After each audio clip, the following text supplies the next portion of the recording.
আসসালামু আলাইকুম ওয়া রাহমাতুল্লাহি ওয়া বারাকাতুহু। আলহামদুলিল্লাহি ওয়াহদা আসসালাতু ওয়াসসালামু আলা মান লা নাবিয়্যা বা'দা আম্মা বা'দ ফাউযু বিল্লাহি মিনাশ শাইতানির রাজীম। ইয়া আইয়ুহাল্লাযীনা আমানু কু আনফুসাকুম ওয়া আহলিকুম নারা। আলহামদুলিল্লাহ, আল জামিয়া সালাফিয়া কর্তৃক আয়োজিত অত্র অধিবেশনের সম্মানিত সভাপতি, আমন্ত্রিত ওলামায়ে কেরাম, সুধীমণ্ডলী, উপস্থিত ভাতৃমণ্ডলী, পর্দার আড়ালে সম্মানিত মা ও ভগ্নেগণ, সর্বাগ্যে প্রশংসা জ্ঞাপন করি সে মহান সত্তার নিমিত্তে নিবেদিত, যিনি আমাদেরকে বিভিন্ন মাশগুলাত, বিভিন্ন ব্যস্ততাকে উপেক্ষা করে এখানে আসার সুযোগ করে দিয়েছেন কোরআন ও সুন্নাহ শোনা ও জানার জন্যে। সে আল্লাহ তাআলা শানে শুকরিয়া আদা করি। আমরা সকলেই পড়ি আলহামদুলিল্লাহ। অতঃপর শত সহস্র দুরূদ ও সালাম বর্ষিত হোক সৈয়দুল মুরসালিন খাতামুন নবিয়্যিন মুহাম্মদুর রাসূলুল্লাহ সাল্লাল্লাহু আলাইহি ওয়াসাল্লামের প্রতি। সম্মানিত উপস্থিতি, আপনারা শুনেছেন আজকের আমার বিষয়বস্তু সন্তানের দ্বীনি শিক্ষার প্রথম পাঠশালা পরিবার। অত্যন্ত গুরুত্বপূর্ণ এবং যৌক্তিক একটি চলমান বিষয়। যারা ডানে বামে হাঁটাহাঁটি করছেন বসে পড়ুন, আর আপনাদের পাশে যে যারা শুয়ে আছে, আমরা অল্প সময় কথা বলবো, যারা শুয়ে আছে তাদের সবাইকে উঠান। যেমন এমন একটা বিষয় যেটা ছেলে মেয়ে বিবাহিত অবিবাহিত সবার প্রয়োজন, কারো আগে কারো পরে। সম্মানিত মা ও ভগ্নীগণ, যদিও আজান হতে অল্প সময়, তারপর আমরা কিছু কথা বলে শেষ করব ইনশাআল্লাহ। একটা সন্তান জন্ম গ্রহণ করার পরে, পৃথিবীতে আসার পরে, বাংলাদেশের নিয়ম অনুযায়ী তাকে 6 বছর 7 বছর কোনো প্রতিষ্ঠানে পাঠানো হয় না, কিন্তু সে ছেলেটা কিছু না কিছু শিক্ষা অর্জন করে তার পরিবারে। পারিবারিক যে শিক্ষা, এ পারিবারিক শিক্ষা যত সুন্দর হবে, ভালো হবে, সেই ছেলেটার পরবর্তী ধাপগুলো খুব সুন্দর হবে। তো একটা সন্তানকে সুন্দরভাবে যদি মানুষ করতে হয়, তাহলে অবশ্যই সে ছেলে মেয়ের আগে, সন্তানের আগে, সেই সন্তানের পিতামাতাকে সুন্দরভাবে চলাফেরা করার চেষ্টা করতে হবে। আমি লম্বা না করে 3টা মৌলিক পয়েন্টের ওপর কথা বলবো। 1 নম্বর, পিতামাতারাই সন্তানদেরকে অভ্যাসগতভাবে ইসলাম থেকে বাইরে নিয়ে চলে যায়।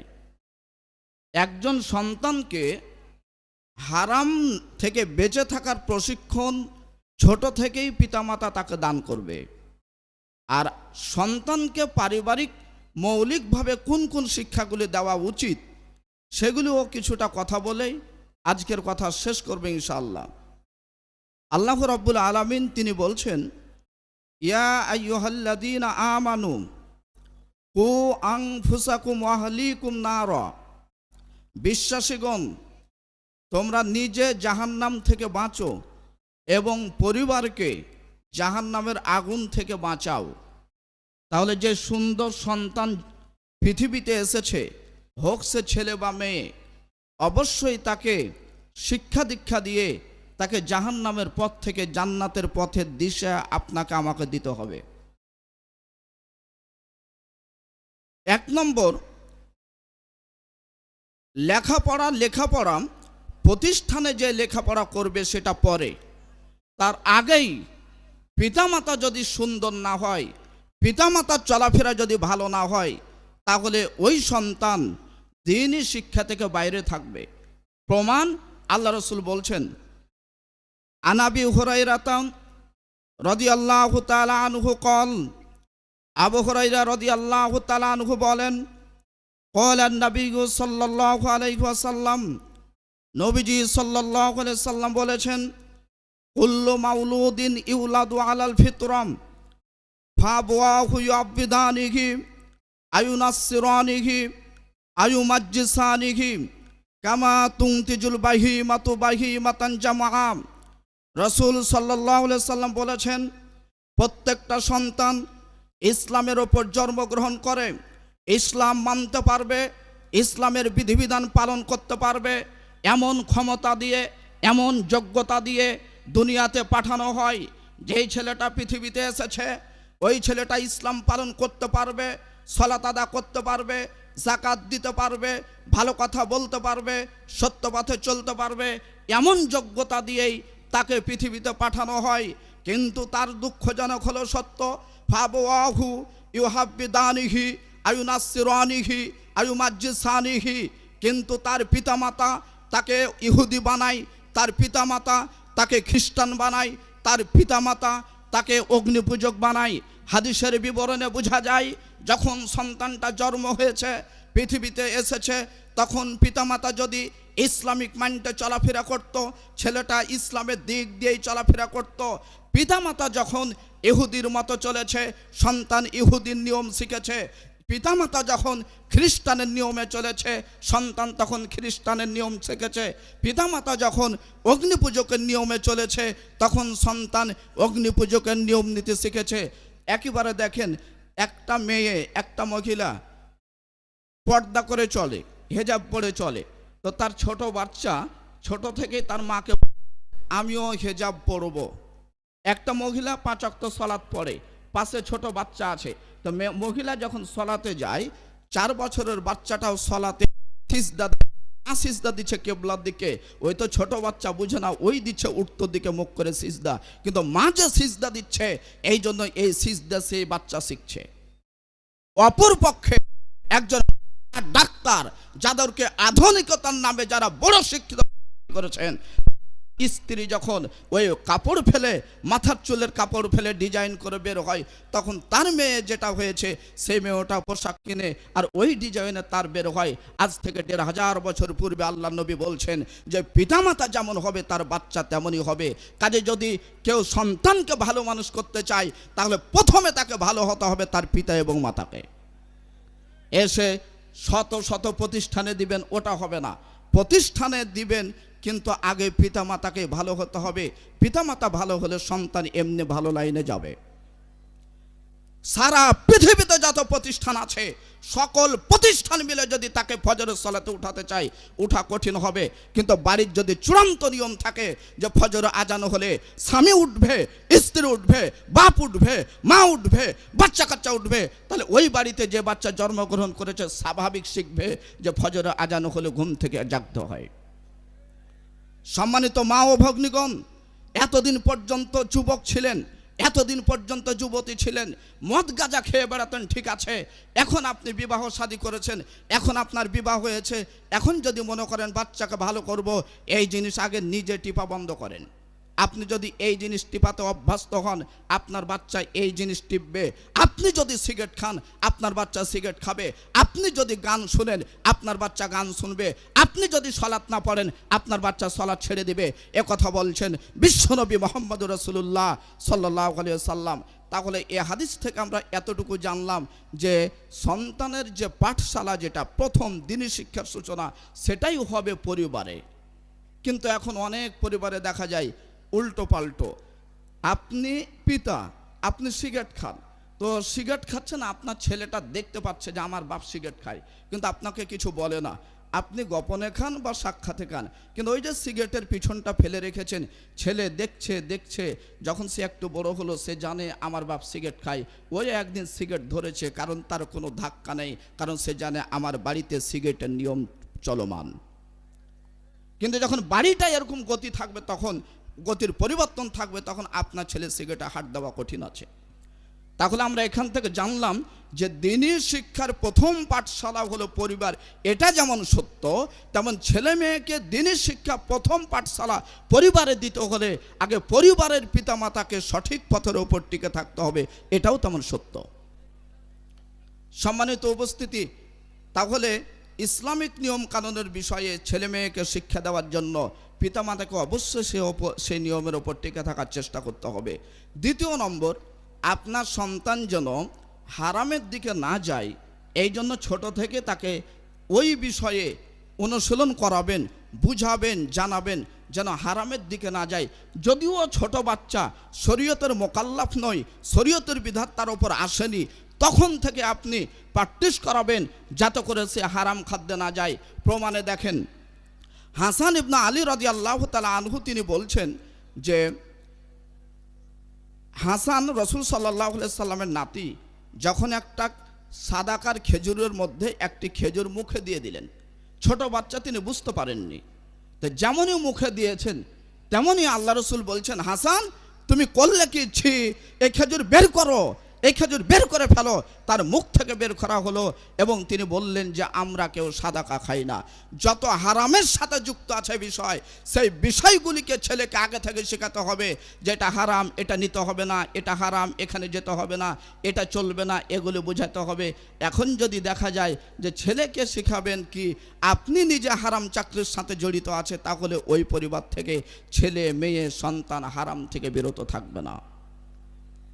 সম্মানিত উপস্থিতি, তাহলে দ্বিতীয় নম্বর জানলাম যে সন্তানকে ছোট থেকে বুঝাতে হবে যে হারাম খাদ্য খাওয়া যাবে না।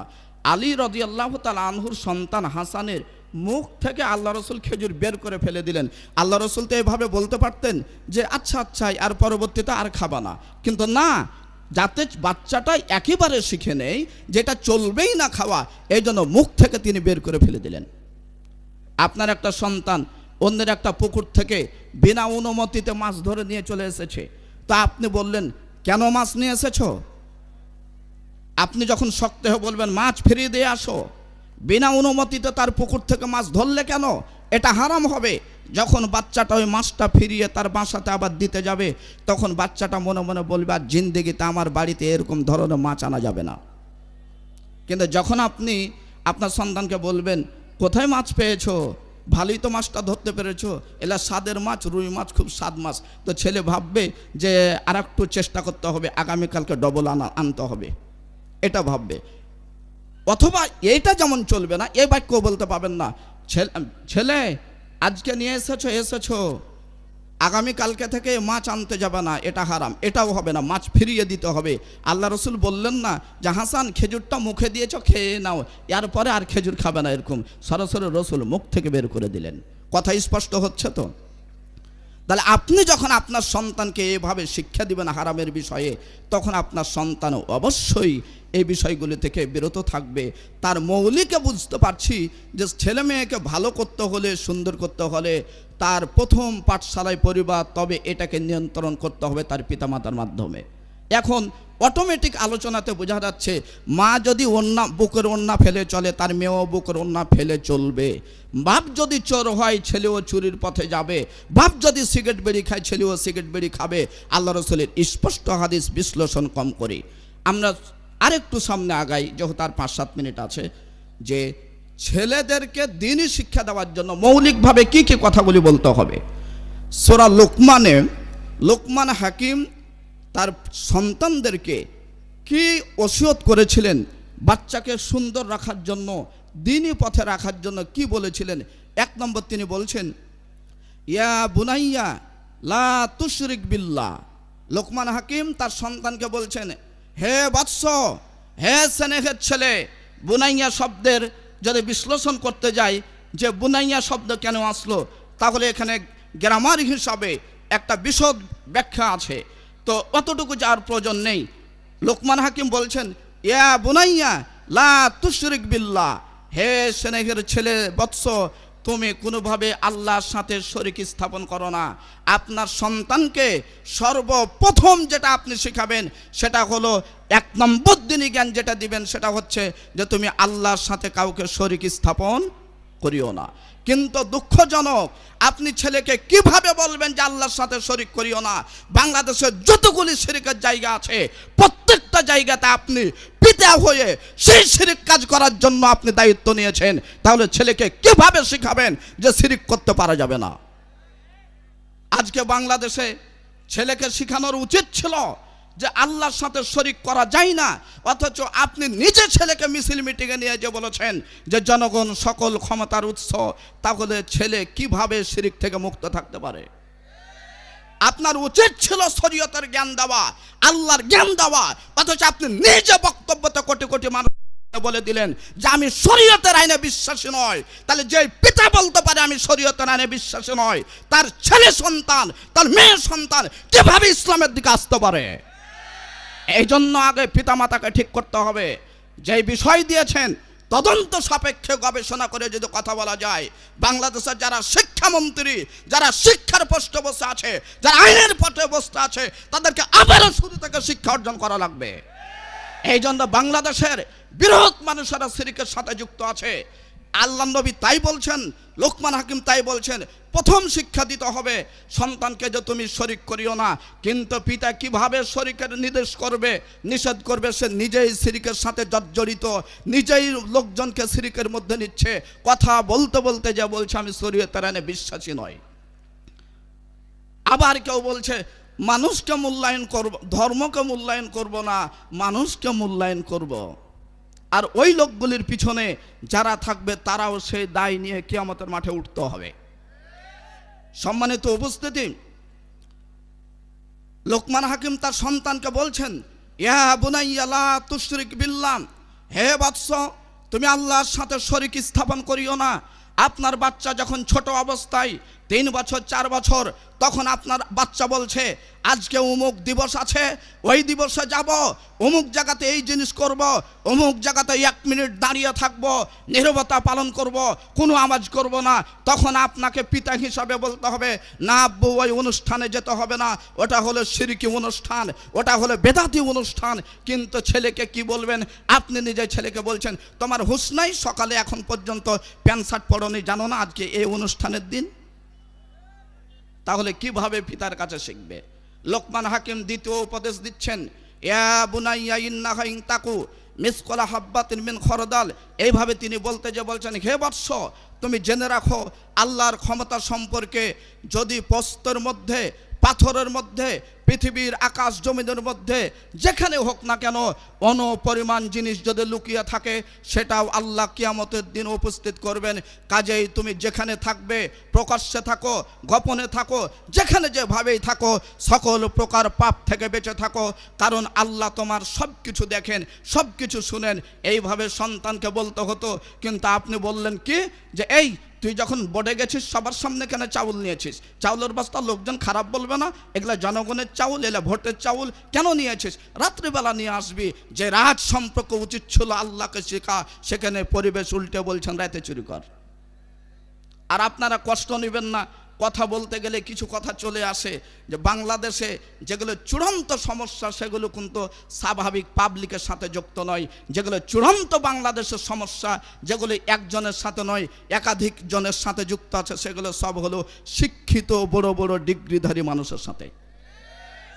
আমি তাই বলি, যদি আগামী কালকে বাংলাদেশ সরকার এই আইন পাশ করে আদালতে যে যারা চুরি করবে বাংলাদেশে তাদের সকলকে ইসলামী আইনের ভিত্তিতে হাত কেটে নিতে হবে, তাহলে আমার দৃঢ় বিশ্বাস যে দিনাজপুরের যারা রিক্সা চালায়, যারা ভ্যান চালায়, যারা মাছের ব্যবসায় করে, তারা একজনের হাত কাটা পড়বে না। কিন্তু যারা বাংলাদেশের বড় বড় সরকারি চাকরিজীবী, সরকারি চাকরিতে আছে, তাদের একজনের হাত টিকবে না, কারণ তারা কলমের খোঁচা দিয়ে সবাই লক্ষ লক্ষ কোটি কোটি টাকা চুরি করেছে। চোর কোথায় আছে বাংলাদেশে? শান্তি ঘাস দিয়ে আসবে? শান্তির জায়গা ব্লক করে রেখেছেন। শান্তি কিভাবে নেমে আসবে? গরিব কিভাবে খেতে পাবে? গরিবেরা কিভাবে শান্তি পাবে? যেগুলো নিয়মের ছিল সেই জায়গাগুলো মানুষ দিয়ে পরিপূর্ণ। তাই তো একটা জন্ম নিবন্ধন কার্ড করতে গেলে 3 ঘন্টা দাঁড়িয়ে থাকে। যিনি দায়িত্বে আছেন তিনার ভাষাটা খারাপ, আবার তিনাকে কিছু টাকা লাগবে, না হলে কার্ড বের করে দিবে না। এক সময় জামিয়া সালাফিয়া রাজশাহীতে একটা কাজ করছি, একজন ব্যক্তি নাম গোপন রাখি, তিনি যা বহু কথা বললেন, তখন আমি বললাম যে ঠিক আছে আপনি বলছেন জামিয়া সালাফিয়ার কোনো নিয়ম ঠিক নাই, তবে একটা নিয়ম ঠিক আছে, আপনার প্রতিষ্ঠানে গেলে গেটে টাকা লাগে, তবে জামিয়া সালাফিয়াতে কোনো গেটে টাকা লাগেনি। তখন তার বউ পাশে ছিল, তখন বলছে ঠিক বলেছে, ঠিক বলেছে। তোমাকে কি বুঝালে বুঝতে পেরেছো? তুমি ঘুষখোর। সম্মানিত উপস্থিতি, যারা বাপ আছেন, লোকমান হাকিমের উপদেশ মানতে হবে। লোকমান হাকিম 3 নম্বরে বলছেন আকিমিস সলা, ছেলে সলাত আদা করো। আল্লাহ রসুল বলছেন 7 যখন হবে, একটা এই বয়স অনুরূপ বয়স যখন হবে, স্বাভাবিক আদেশ দাও, চলো যাই, ছেলে যাই। যখন 10 হবে তখন তুমি প্রয়োজনে তাকে মারতে পারো। আপনাদেরকে একটু ইশারা ইঙ্গিত দিয়ে আলোচনাটা পেশ করলাম। সূরা লোকমান হাকিম সম্ভবত 8টা উপদেশ বা আরও কিছু উপদেশ তিনি সেখানে দিয়েছেন। আপনারা সেই জায়গাটা তুলে নিয়ে আপনারা আপনাদের ছেলেদেরকে অবশ্যই চেষ্টা করবেন এই কথাগুলি বলার। সম্মানিত উপস্থিতি, লোকমান হাকিম 3 নম্বরে বললেন আকিমিস সলাত, তুমি সলাত কায়েম করো, সলাত আদা করো। এইটা দিলেন আপনার ছেলে মেয়েকে। আপনি মাঝে মাঝে বলবেন সলাত আদা করো, সাথে নিয়ে যাবেন। কিন্তু ছেলের আপনি 24 ঘন্টার মধ্যে তদন্ত করে আপনি ছেলেকে বলছেন গণিত শিক্ষা হয়েছে, গণিত বই পড়েছ? তো বলছে যে 1 ঘন্টা পড়েছি। তখন আপনি ছেলেকে বলছেন 1 ঘন্টা কেন? এই 1 ঘন্টা পরে গণিত কন্ট্রোল করা যাবে? 5 ঘন্টা পড়বে। ইংলিশ সাবজেক্টটা পড়েছ? না তো হ্যাঁ পড়েছি। কয় ঘন্টা? আজকে প্রাইভেট সেন্টারে শিক্ষক আসেনি। শিক্ষক না আসলে কি হলো, টাকা দিয়ে আমি বাড়িতে শিক্ষক রাখবো। প্রত্যেকটা জিনিসের খোঁজ রাখলেন, কিন্তু বছরকে বছর পার হলো, একদিনও ছেলে মেয়েকে বললেন না বাপজান সালাত পড়েছ? সালাত তো পড়তে হবে। কিন্তু এই দিকে এই আদেশ নিষেধগুলোর কোনো খোঁজ খবর হলো না। সম্মানিত উপস্থিতি, লোকমান হাকিম তারপরে বলছেন যে ভালো কাজের আদেশ দিতে হবে এবং খারাপ কাজ থেকে নিষেধ করতে হবে। ছেলেকে এগুলো সব তিনি শিক্ষা দিচ্ছেন। আপনার সন্তানকে আপনি বলবেন যে তুমি সব সময় ভালো কাজের মানুষকে আদেশ দাও, পরামর্শ দাও, খারাপ কাজ থেকে মানুষকে বিরত থাকার চেষ্টা করো। এই কাজের সাথে তুমি যুক্ত থাকবে। সম্মানিত উপস্থিতি, যাই হোক, আমাকে যে সময় দেওয়া হয়েছে সে সময় এখনই শেষ। আমি আপনাদের সম্মুখে যে কথাগুলি বলেছি, আল্লাহ রাব্বুল আলামিন আমি সহ আপনাদের সকলকেই যেন মেনে চলার তৌফিক দান করেন বলে আমিন। সম্মানিত উপস্থিতি, আসলে বাস্তবে বাংলাদেশের পরিস্থিতিতে ছেলে মেয়ে যদি ভালো না হয় তো বাপ মার জন্য এর থেকে আর লজ্জাজনক অপমানের বিষয় নেই। আমি সাধারণ একজন হাদিস কোরআন পড়া মানুষ, অল্প জ্ঞানের মানুষ। যারা আলেম ওলামা আছেন অবশ্যই আপনি আপনার ছেলে মেয়ের পিছনে টাইম দেবেন। আমি এভাবে বলি, যারা হাফেজ, যারা আলেম, যারা কামেল পাস, যারা দাওরা পাস, অন্যের ছেলে মেয়েকে তো পড়াবেন, এটা ঠিক আছে, তবে পরিপূর্ণভাবে নিজের ছেলে মেয়ের খোঁজ খবর রাখতে হবে। অনেক সময় দেখা গেছে প্রতিষ্ঠানে 24 ঘন্টায় টাইম দিলেন, সবার বাচ্চা খোঁজ খবর নিলেন, 10 বছর পরে নিজের বাচ্চার খোঁজ হলো না, নিজের বাচ্চাটাই গন্ডা হয়ে গেছে। তখন সমাজে আপনার মুখ দেখা কঠিন হয়ে গেছে। লোকজন বলছে অমুক মাওলানার ছেলে মদের গাঞ্জায় বসেছিল। আপনি 20,000 বেতনে চাকরি করছিলেন, এখন 15তে করেন, 5,000 টাকা লস যাক, তবুও ছেলের জন্য সময় দেবেন। কথাটা খুব মাথায় নেবেন। আপনার নিজের ছেলে মেয়ের প্রতি পরিপূর্ণ আপনি দেখাশোনার খেয়াল রাখবেন, এটা সবার ক্ষেত্রে, তবে বিশেষ করে আলেম ওলামা। কারণ পরিবেশ এত কঠিনভাবে চলছে। আপনার ছেলে মেয়ে যদি ভালো না হয়, 14টা যদি হয়, তাহলে সিরাজগঞ্জের ওই ব্যক্তির মতোই হবে যে 6টা ছেলেকে ওসিডিসি সব বানালাম। আর এখন আমি দোয়া করি, কেউ আমাকে বললে আমি বলি, আগে বলি যে কোনো ছেলে মেয়েকে সরকারি চাকরি পাবে এরকম বড় বড় অফিসার বানায় না। কেন?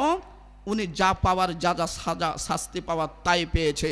পাশের বাড়িতে একটা ছেলে আছে, সেই ইমামতি করে, 7,000 বেতন, অথচ সেই ছেলেটা মসজিদ থেকে এসে তার বাপের তার পা ধুয়ে দেয়, বাপ বিছানায় পড়ে আছে, সে দেখে আর ভাবে ছেলে কাকে বলে, বাপ কাকে বলে।